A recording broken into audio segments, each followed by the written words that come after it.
Harry Potter and the Sorcerer's Stone, Chapter 17, The Man with Two Faces. It was Quirrell. You, gasped Harry. Quirrell smiled. His face wasn't twitching at all. Me, he said calmly. I wondered whether I'd be meeting you here, Potter. But I thought, Snape. Severus? Quirrell laughed, and it wasn't his usual quivering treble either, but cold and sharp. Yes, Severus does seem the type, doesn't he? So useful to have him swooping around like an overgrown bat. Next to him, who would suspect poor stuttering Professor Quirrell? Harry couldn't take it in. This couldn't be true. It couldn't. But Snape tried to kill me. No, no, no. I tried to kill you. Your friend Miss Granger accidentally knocked me over as she rushed to set fire to Snape at that Quidditch match. She broke my eye contact with you. Another few seconds, and I'd have got you off that broom. I'd have managed it before then if Snape hadn't been muttering a counter curse trying to save you. Snape was trying to save me? Of course, said Quirrell coolly. Why do you think he wanted to referee your next match? He was trying to make sure I didn't do it again. Funny, really. He didn't need to have bothered. I couldn't do anything with Dumbledore watching. All the other teachers thought Snape was trying to stop Gryffindor from winning. He did make himself unpopular. And what a waste of time when after all that, I'm going to kill you tonight. Quirrell snapped his fingers. Ropes sprang out of thin air and wrapped themselves tightly around Harry. You're too nosy to live, Potter. Scurrying around the school on Halloween like that.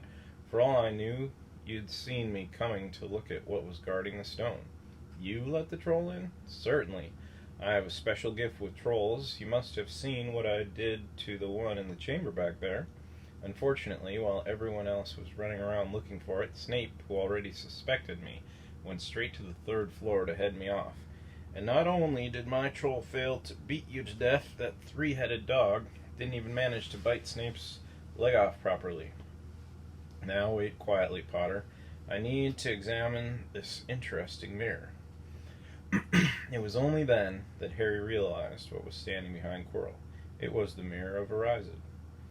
This mirror is the key to finding the stone, Quirrell murmured, tapping his way around the frame. Trust Dumbledore to come up with something like this. But he's in London. I'll be far away by the time he gets back. All Harry could think of doing was to keep Quirrell talking and stop him from concentrating on the mirror. I saw you and Snape in the forest, he blurted out. Yes, said Quirrell idly, walking around the mirror to look at the back. He was on to me by that time, trying to find out how far I'd got. He suspected me all along, tried to frighten me, as though he could, when I had Lord Voldemort on my side. Quirrell came back out from behind the mirror and stared hungrily into it. I see the stone. I'm presenting it to my master. But where is it? Harry struggled against the ropes, binding him, but they didn't give. He had to keep Quirrell from giving his whole attention to the mirror. But Snape always seemed to hate me so much. Oh, he does, said Quirrell casually. Heavens, yes. He was at Hogwarts with your father, didn't you know? They loathed each other, but he never wanted you dead. But I heard you a few days ago sobbing. I thought Snape was threatening you. For the first time, a spasm of fear flitted across Quirrell's face. Sometimes, he said, I find it hard to follow my master's instructions. He is a great wizard, and I am weak. You mean he was there in the classroom with you? Harry gasped. He is with me wherever I go, said Quirrell quietly. I met him when I traveled around the world. A foolish young man I was then, full of ridiculous ideas about good and evil. Lord Voldemort showed me how wrong I was. There is no good in evil. There is only power, and those too weak to seek it. Since then I have served him faithfully, although I have let him down many times. He has had to be very hard on me. Quirrell shivered suddenly. He does not forgive mistakes easily. When I failed to steal the stone from Gringotts, he was most displeased. He punished me, decided he would have to keep a closer watch on me. Quirrell's voice trailed away. Harry was remembering his trip to Diagon Alley.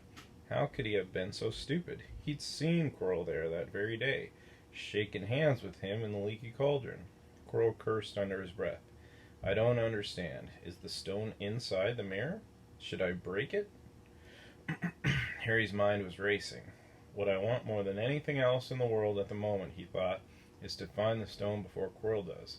So if I look in the mirror, I should see myself finding it, which means I'll see where it's hidden. But how can I look without Quirrell realizing what I'm up to? He tried to edge to the left, to get in front of the glass without Quirrell noticing, but the ropes around his ankles were too tight. He tripped and fell over. Quirrell ignored him. He was still talking to himself. What does this mirror do? How does it work? Help me, master. And to Harry's horror, a voice answered, and the voice seemed to come from Quirrell himself. Use the boy. Use the boy. Quirrell rounded on Harry. Yes, Potter, come here. He clapped his hands once, and the ropes binding Harry fell off. Harry got slowly to his feet. Come here, Quirrell repeated. Look in the mirror and tell me what you see. Harry walked toward him. I must lie, he thought desperately. I must look and lie about what I see, that's all. Quirrell moved close behind him. Harry breathed in the funny smell that seemed to come from Quirrell's turban. He closed his eyes, stepped in front of the mirror, and opened them again. He saw his reflection, pale and scared looking at first. But a moment later, the reflection smiled at him. It put its hand into its pocket and pulled out a blood-red stone. It winked and put the stone back in its pocket, and as it did so, Harry felt something heavy drop into his real pocket. Somehow, incredibly, he'd gotten the stone. Well, said Quirrell impatiently, what do you see? Harry screwed up his courage. I see myself shaking hands with Dumbledore, he invented. I've won the house cup for Gryffindor. Quirrell cursed again. Get out of my way, he said. As Harry moved aside, he felt the Sorcerer's Stone against his leg. Dare he make a break for it? But he hadn't walked 5 paces before a high voice spoke, though Quirrell wasn't moving his lips. He lies! He lies! Potter, come back here, Quirrell shouted. Tell me the truth. What did you just see? The high voice spoke again. Let me speak to him, face to face. Master, you're not strong enough. I have strength enough for this. Harry felt as if Devil's Snare was rooting him to the spot. He couldn't move a muscle. Petrified, he watched as Quirrell reached up and began to unwrap his turban. What was going on? The turban fell away. Quirrell's head looked strangely small without it. Then he turned slowly on the spot. Harry would have screamed, but he couldn't make a sound. Where there should have been a back to Quirrell's head, there was a face, the most terrible face Harry had ever seen. It was chalk white with glaring red eyes and slits for nostrils, like a snake. Harry Potter, it whispered. Harry tried to take a step backward, but his legs wouldn't move. See what I have become, the voice said. Mere shadow and vapor. I have form only when I can share another's body. But there have always been those willing to let me into their hearts and minds. Unicorn blood has strengthened me these past weeks. You saw faithful Quirrell drinking it for me in the forest. And once I have the elixir of life, I will be able to create a body of my own. Now, why don't you give me that stone in your pocket? So he knew. The feeling suddenly surged back into Harry's legs. He stumbled backwards. Don't be a fool, snarled the face. Better save your own life and join me, or you'll meet the same end as your parents. They died begging me for mercy. Liar, Harry shouted suddenly. Quirrell was walking backward at him, so that Voldemort could see him. The evil face was now smiling. How touching, it hissed.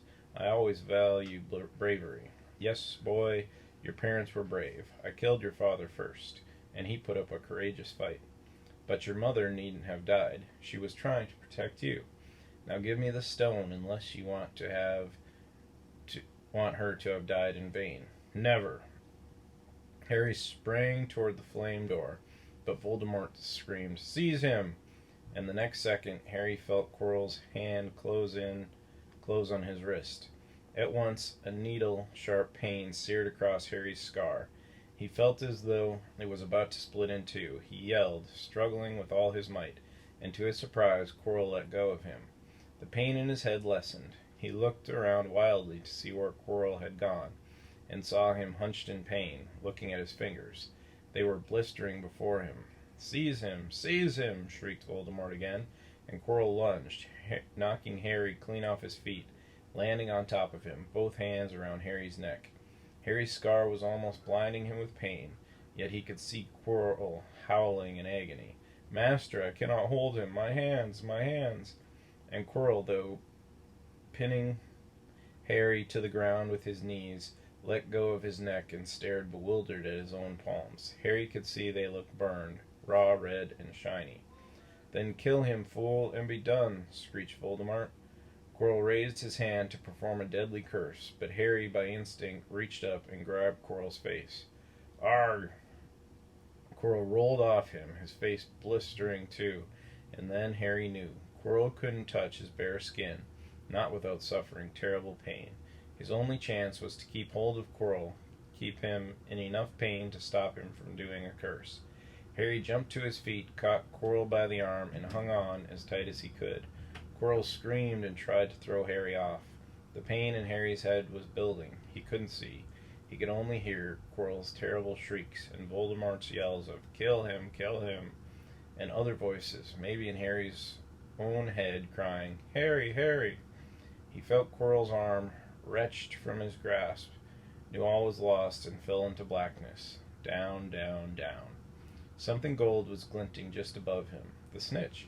He tried to catch it, but his arms were too heavy. He blinked. It wasn't the snitch at all. It was a pair of glasses. How strange. He blinked again. The smiling face of Albus Dumbledore swam into view above him. "Good afternoon, Harry," said Dumbledore. Harry stared at him. Then he remembered. "Sir, the stone. It was Quirrell. He's got the stone. Sir, quick." "Calm yourself, dear boy. You are a little behind the times," said Dumbledore. "Quirrell does not have the stone."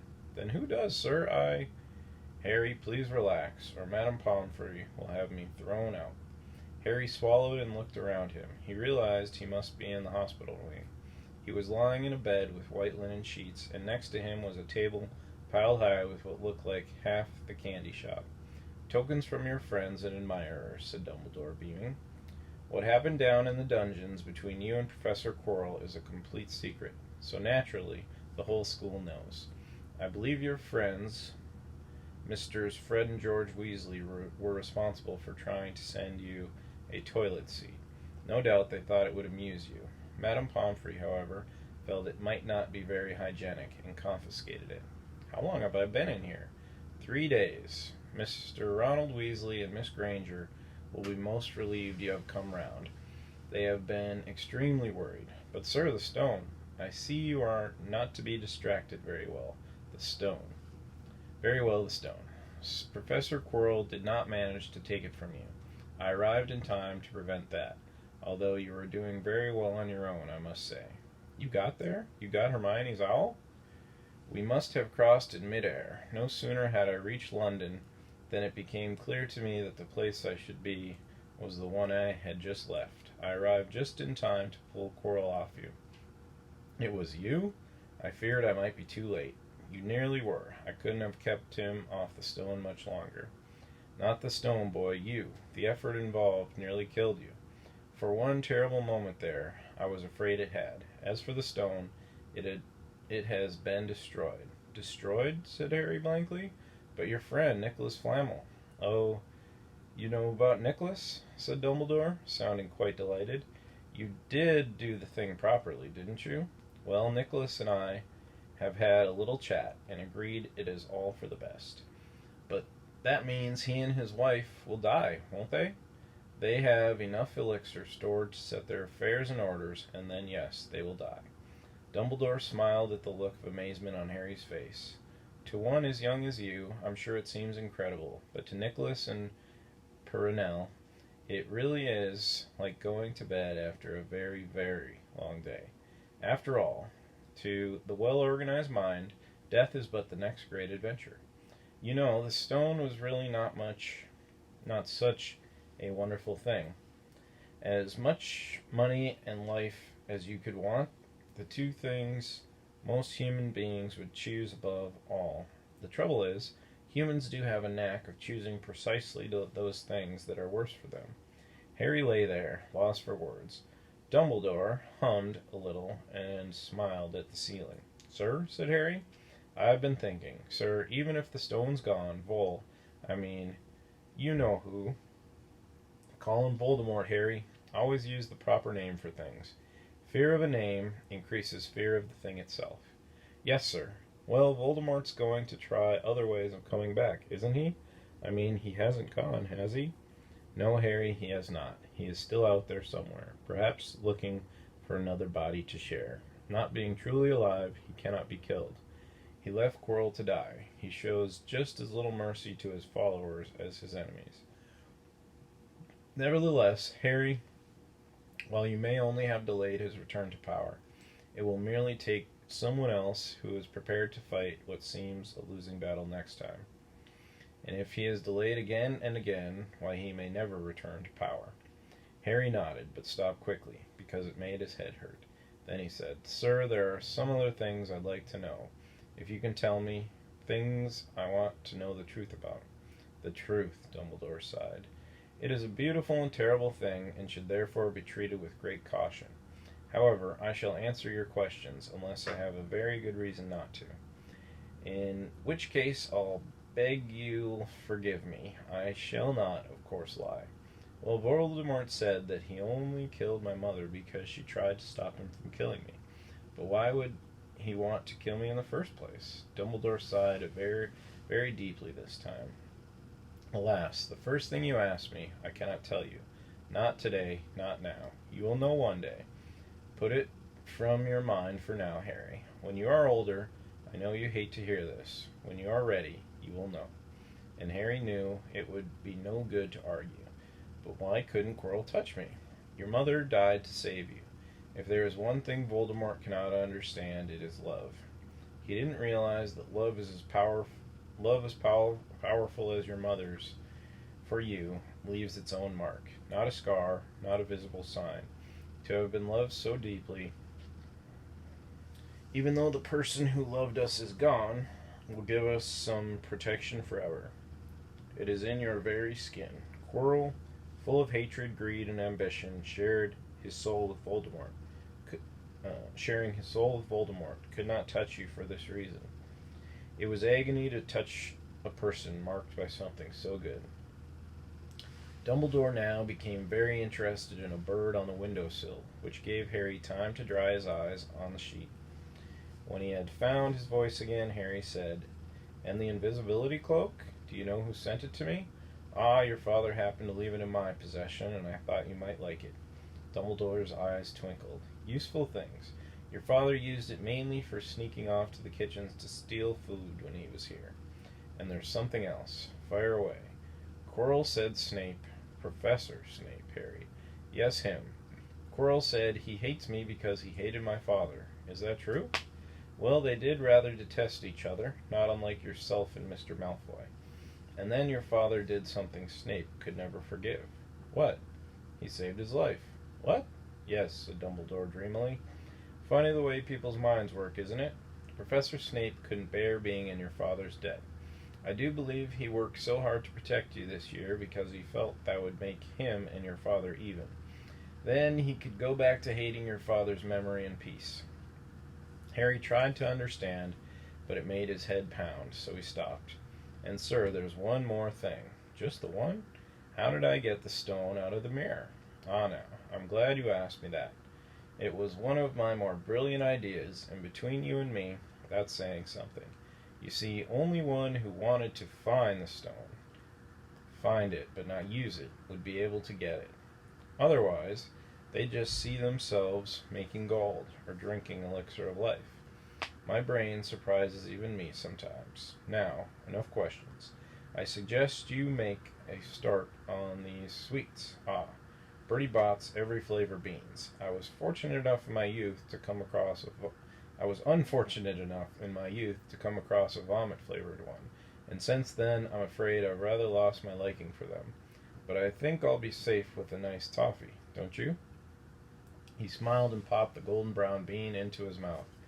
Then he choked and said, Alas, earwax. Madame Pomfrey, the nurse, was a nice woman, but very strict. Just 5 minutes, Harry pleaded. Absolutely not. You let Professor Dumbledore in? Well, of course. That was the headmaster. Quite different. You need rest. I am resting. Look, lying down and everything. Oh, go on, Madame Pomfrey. Oh, very well, she said, but 5 minutes only. And she let Ron and Hermione in. Harry! Hermione looked ready to fling her arms around him again, but Harry was glad she held herself in, as his head was still very sore. Oh, Harry, we were sure you were going to. Dumbledore was so worried. The whole school's talking about it, said Ron. What really happened? It was one of those rare occasions when the true story is even more strange and exciting than the wild rumors. Harry told them everything: Quirrell, the mirror, the stone, and Voldemort. Ron and Hermione were a very good audience. They gasped in all the right places, and Harry told them what was under Quirrell's turban. Hermione screamed out loud. So the stone's gone, said Ron finally. Flamel's just going to die? That's what I said, but Dumbledore thinks that. What was it? To the well-organized mind, death is but the next great adventure. I always said he was off his rocker, said Ron, looking quite impressed at how crazy his hero was. So what happened to you two? Said Harry. Well, I got back all right, said Hermione. I brought Ron round. That took a while, and we were dashing up to the owlery to contact Dumbledore when we met him in the entrance hall. He already knew. He just said, Harry's gone after him, hasn't he? And hurled aloft to the third floor. Do you think he meant you to do it? Said Ron. Sending you your father's cloak and everything? Well, Hermione exploded, if he did, I mean to say, that's terrible. You could have been killed. No, it isn't, said Harry thoughtfully. He's a funny man, Dumbledore. I think he sort of wanted to give me a chance. I think he knows more or less everything that goes on here, you know? I reckon he had a pretty good idea we were going to try, and instead of stopping us, he just taught us enough to help. I don't think it was an accident that he let me find out how the mirror worked. It's almost like he thought I had the right to face Voldemort if I could. Yeah, Dumbledore's off his rocker, all right, said Ron proudly. Listen, you've got to be up for the year-end feast tomorrow. The points are all in, and Slytherin won, of course. Of course. You missed the last Quidditch match. We were steamrolled by Ravenclaw without you. But the food'll be good. At that moment, Madame Pomfrey bustled over. You've had nearly 15 minutes. Now out, she said firmly. After a good night's sleep, Harry felt nearly back to normal. I want to go to the feast, he told Madame Pomfrey, as she straightened his many candy boxes. I can't, can I? I can, can't I? Professor Dumbledore says you are to be allowed to go, she said sniffily, as though in her opinion, Professor Dumbledore didn't realize how risky feasts could be. And you have another visitor. Oh, good, said Harry. Who is it? Hagrid sidled through the door as he spoke. As usual, when he was indoors, Hagrid looked too big to be allowed. He sat down next to Harry, took one look at him, and burst into tears. It's all my ruddy fault, he sobbed, his face in his hands. I told the evil Git how to get past Fluffy. I told him. It was the only thing he didn't know, and I told him. He could have died, all for a dragon egg. I'll never drink again. I should be chucked out and made to live as a muggle. Hagrid, said Harry, shocked to see Hagrid shaking with grief and remorse, great tears licking down into his beard. Hagrid, he'd have found out somehow. This is Voldemort we're talking about. He'd have found out even if you hadn't told him. You could have died, sobbed Hagrid, and don't say the name. Voldemort, Harry bellowed, and Hagrid was so shocked he stopped crying. I've met him, and I'm calling him by his name. Please cheer up, Hagrid. We saved the stone. It's gone. He can't use it. Have a chocolate frog. I've got loads. Hagrid wiped his nose on the back of his hand and said, That reminds me. I've got you a present. It's not a stoat sandwich, is it? Said Harry anxiously, and at last Hagrid gave a weak chuckle. Nah, Dumbledore gave me the day off yesterday to fix it. Of course, he should have sacked me instead. Anyway, got you this. It seemed to be a handsome leather-covered book. Harry opened it curiously. It was full of wizard photographs. Smiling and waving at him, from every page, were his mother and father. Sent owls off to all your parents' as old school friends. Asking for photos. Knew you didn't have any. Do you like it? Harry couldn't speak, but Hagrid understood. Harry made his way down to the end of your feast alone that night. He had been held up by Madame Pomfrey's fussing about, insisting on giving him one last checkup. So the great hall was already full. It was decked out in Slytherin colors of green and silver to celebrate Slytherin's winning the House Cup for the 7th year in a row. A huge banner showing the Slytherin serpent covered the wall behind the high table. When Harry walked in, there was a sudden hush, and then everybody started talking loudly at once. He slipped into a seat between Ron and Hermione at the Gryffindor table, and tried to ignore the fact that people were standing up to look at him. Fortunately, Dumbledore arrived moments later. The babble died away. "Another year gone," Dumbledore said cheerfully, "and I must trouble you with an old man's wheezing waffle before we sink our teeth into our delicious feast. What a year it has been. Hopefully your heads are all a little fuller than they were. You have the whole summer ahead to get them nice and empty before next year starts. Now, as I understand it, the House Cup here needs awarding, and the points stand thus far. In 4th place, Gryffindor, with 312 points. In 3rd, Hufflepuff, with 352. Ravenclaw has 426, and Slytherin has 472. A storm of cheering and stampeding broke out from the Slytherin table. Harry could see Draco Malfoy banging his goblet on the table. It was a sickening sight. "Yes, yes, well done, Slytherin," said Dumbledore. "However, recent events must be taken into account." The room went very still. The Slytherins' smiles faded a little bit. "Ahem," said Dumbledore. "I have a few last-minute points to dish out. Let me see. Yes. First to Mr. Ronald Weasley." Ron went purple in the face. He looked like a radish with a bad sunburn. "For the best played game of chess Hogwarts has seen in many years, I award Gryffindor House 50 points." Gryffindor cheers nearly raised the bewitched ceiling. The stars overhead seemed to quiver. Percy could be heard telling the other prefects, "My brother, you know, my youngest brother, got past McGonagall's giant chess set." At last there was silence again. Second to Miss Hermione Granger, "For the use of cool logic in the face of fire, I award Gryffindor House 50 points." Hermione buried her face in her arms. Harry strongly suspected she had burst into tears. Gryffindor, up and down the table, were beside themselves. They were 100 points up. "Third to Mr. Harry Potter," said Dumbledore. The room went deadly quiet. "For pure nerve and outstanding courage, I award Gryffindor House 60 points." The din was deafening. Those who could add up while yelling themselves hoarse knew that Gryffindor now had 472 points, exactly the same as Slytherin. They had tied for the House Cup. If only Dumbledore had given Harry just one more point. Dumbledore raised his hand. The room gradually fell silent. "There are all kinds of courage," said Dumbledore, smiling. "It takes a great deal of bravery to stand up to our enemies, but just as much to stand up to our friends. I therefore award 10 points to Mr. Neville Longbottom." Someone standing outside the Great Hall might have thought some sort of explosion had taken place. So loud was the noise that erupted from the Gryffindor table. Harry, Ron, and Hermione stood up to yell and cheered as Neville, white with shock, disappeared under a pile of people hugging him. He had never won so much as a point for Gryffindor before. Harry, still cheering, nudged Ron in the ribs and pointed at Malfoy, who couldn't have looked more stunned and horrified if he'd just had the body-bind curse put on him.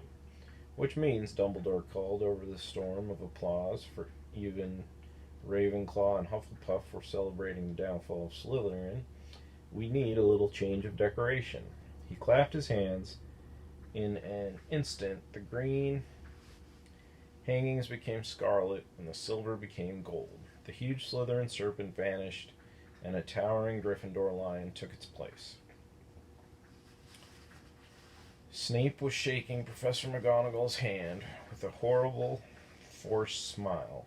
He caught Harry's eye, and Harry knew at once that Snape's feeling toward him hadn't changed one jot. This didn't worry Harry. It seemed as though life would be back to normal next year, or as normal as it ever was at Hogwarts. It was the best evening of Harry's life, better than winning at Quidditch or Christmas, or knocking out mountain trolls. He would never, ever forget tonight. Harry had almost forgotten that the exam results were still to come, but come they did. To their great surprise, both he and Ron passed with good marks. Hermione, of course, had the best grades of the first years. Even Neville scraped through, his good herbology mark making up for his abysmal potions one.